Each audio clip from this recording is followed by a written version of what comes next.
So we're going to start a little shop talk series here at West Bend Dyno. Brian and I are just going to cover the projects. And for the last week or two, we're going to do it a few times a month, give or take. We'll depend how often we do it. We're going to do a little series here and continue to talk about the projects that we have in the shop on a regular basis. The pros, the cons, the bad, the ugly, everything that's going on with them, for everybody can see, the stuff that's going on in the shop, whether it's something that some parts came in, or if it's a holdup on parts, or a car on the dyno, or you name it. We're going to talk about it and just what comes to mind about everything in the shop that week or the week before. So, first one that we're going to talk about is 72 Camaro. It's actually on the dyno right now in the other room. That car, we put a Blueprint 540 boost ready. Boost ready, yeah. Holley, is it a Dominator on there? Or? No, it's Holley Terminator X Stealth twin throttle body injection on it. Mm-hmm. We did a air motive fuel cell with a brushless pump.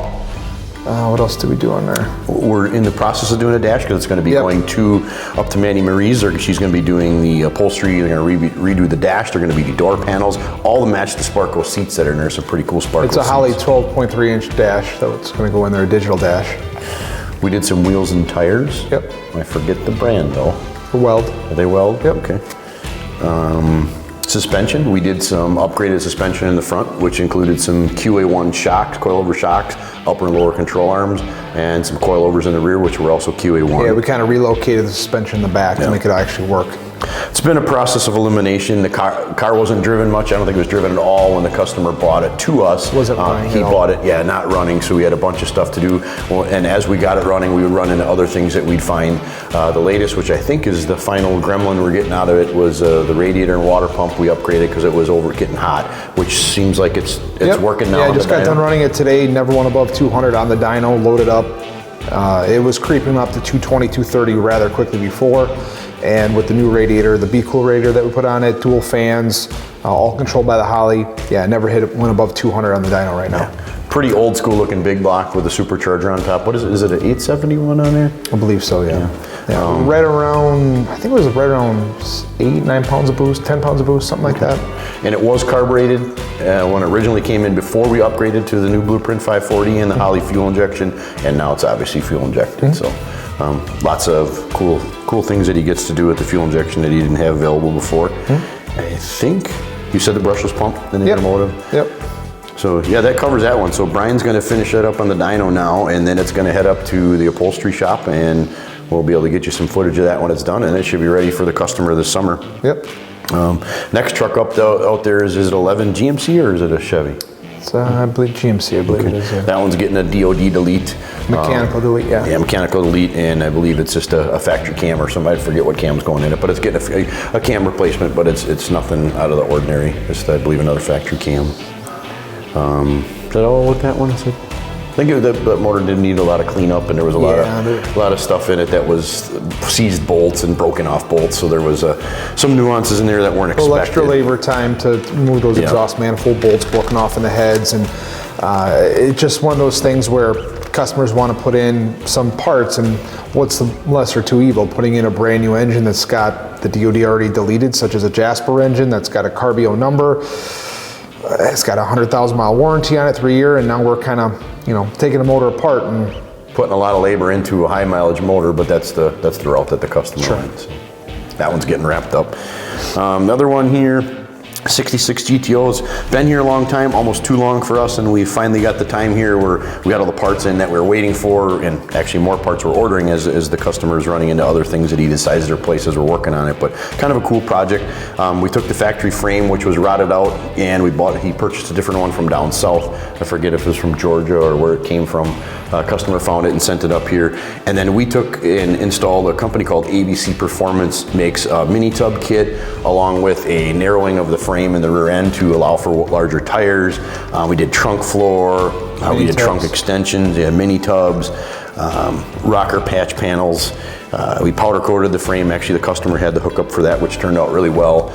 We reinforced the frame, was also part of the ABC kit, where the entire frame is now boxed. So the entire frame is boxed. It's getting a coilover conversion. Originally left here, I think it had the factory shocks. Years ago, we did an LS swap in this car. And now when it came back, he did have airbags in it, and we removed those, and now we're actually putting in a RideTech coilover system. So that should make the ride quite a bit better. New body mounts, it's getting a new wiring harness. It's getting a brand new 4L60 trans in it. Dakota Digital Dash. Yeah, Dakota Digital Dash. Willwood brakes. We did order brakes for the rear, and then we decided to do an upgraded Moser rear end. So we just got done finished measuring that, and they're getting the wheel and tire package figured out for that one. And at that point, we'll get the rear end ordered with the specs that we measured up. So I don't remember how wide a wheel, but we could get quite a wide wheel in there with that new ABC. We'll have to measure up for sure, but yeah. I want to say it was between 11 and a 12-inch wide wheel that we can now fit in there. So that's exciting for the customer. And then I think it's going to get hush mat interior is going to get all soundproofed, and it's going back together now. So finally moving along. All right, and then we got a 2017 Camaro that we did a supercharger on. Brian, you want to talk a little bit about that one? Yeah, customer wanted a little more power. It's an automatic LT1 Camaro 2017. We ended up doing a Carbio 3-liter Whipple supercharger on it. Made some really good power. We installed Banks gauges, and they are OBD2 gauges. We actually did 2 of them, and it's a really cool setup available on our website. We can bring up to, I think, 4 or 8 channels per gauge, and you can custom coordinate the colors that you want, put warnings on it. Anything that's on the bus for that system, you can actually bring up and monitor. So boost, high side, low side fuel pressure, intake air temps, coolant temps, anything you really want to monitor, we can. Speaking of fuel system, we actually dropped and upgraded that fuel tank that's on there. Yeah, we replaced the fuel pump, and it actually, car just came back in there. There's something going on with the fuel gauge, wasn't working properly, so Chris is looking into that now. Not sure if it's something that we did in the install, but those are some of the stuff that happens in the aftermarket world. You replace things, and sometimes the part don't work. Sometimes, we might have missed something and didn't see a wire that wasn't connected all the way. So he's looking into that now. Hopefully it's something simple, even though it's a little bit of work to pull the tank and put it back in. Yeah, it is. But that's in the process now. You had mentioned that bank setup was on our website, so yep. I just want to make sure everybody knew that pretty much everything that we talk about on our little shop talk here is available on our website. The banks thing was something newer that we recently put on there that Brian's really liked, more for the diesel world, but then we realized, hey, we can use this on a lot of stuff. And it saves time and comebacks and any problems that we would have, because we're not wiring in individual senders. I mean, we're not having to tap into the fuel system. You don't got to worry about a bad connector or what have you. It's a plug and play. Running vacuum lines through the dash up into the column. It's just plug it into the OBD2 connector, and you can display anything that the car actually sees. Anything I use for tuning, for the most part, we can display on there. Yeah, that's pretty cool. Well, that's something that we're going to probably do a video on, I think, in itself here in the next week or two.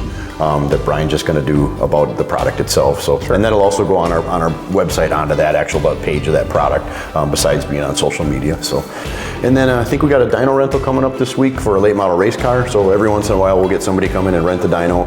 We'll work with them, whether it's somebody wanting to tune their carburetor and they sign a release form and do it themselves and we help them, or if they're just going to try different parts. A lot of race cars come in here and do that. Teams will bring cars in. So we got 2 dynos, so at any given moment we can be working on one and have someone else renting the other one. Apparently this customer has a misfire issue, and obviously this time of year in Wisconsin, not ideal to run race cars on the street or at a track. So he's just going to rent the dyno and see what he can find. I think he has a couple ignition boxes and a few things he wants to try and chase down. So yeah. Okay, and then the next one is the car behind us. This thing came in, I think, originally for a carburetor tune. Yep. Had some oil pressure issues that are now resolved. Everything's back together. It's got a new oil pump in it, and I think Brian just got done going through the carburetor. Yep. And I think it made some good power for a 347. Yeah, it was about, I think it was 413 to the tire. Yeah, pretty good for any little 347. So yeah. You guys should be pretty happy with this thing when he gets it back. It's a really cool car.